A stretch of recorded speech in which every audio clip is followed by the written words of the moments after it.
the dead of night.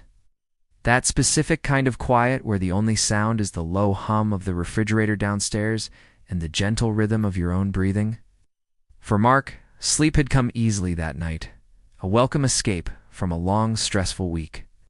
His bedroom was a sanctuary of shadows, broken only by the faint red glow of the digital clock on his bedside table. It read to 16 a.m.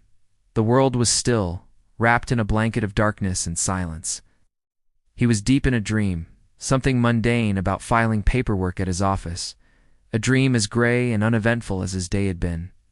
He shifted slightly, pulling the comforter up to his chin, completely unaware of the shift that was about to happen. The tear in the fabric of his peaceful night. The world held its breath.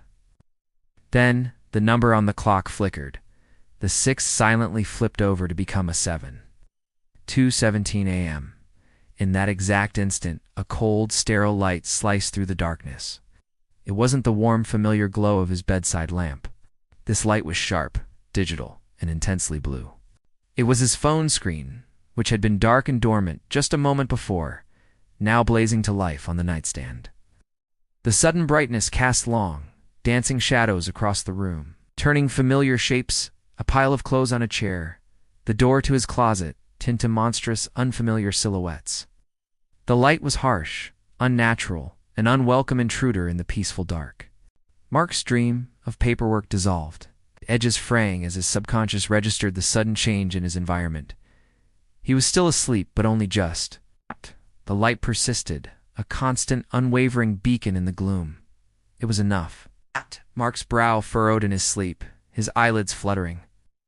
With a soft groan, he began to stir, pulled from the depths of his slumber. He rolled onto his side, facing the intrusive light, one hand coming up to shield his eyes. He squinted, his vision blurry and unfocused. The world swam for a moment before the glowing rectangle of his phone screen came into sharp relief. It was a single notification, stark and white against the dark background. The sender was simply listed as unknown. His heart gave a little jolt, a wrong number text maybe, a spam alert, but the words of the message itself made the air in his lungs turn to ice. There were only 6 words, but they carried the weight of a nightmare made real. I'm standing right behind you. Time stopped. The hum of the refrigerator, the sound of his own breathing, it all vanished. There was only the ringing in his ears, and the message burning itself onto his retinas. I'm standing right behind you. It had to be a joke. It's a sick, twisted prank from one of his friends. It had to be. He didn't move. He couldn't. His body was paralyzed, a leaden weight pinning him to the mattress. His mind raced, desperately trying to find a logical explanation, a reason for this that didn't involve the impossible. But every rational thought was drowned out by a primal, screaming terror.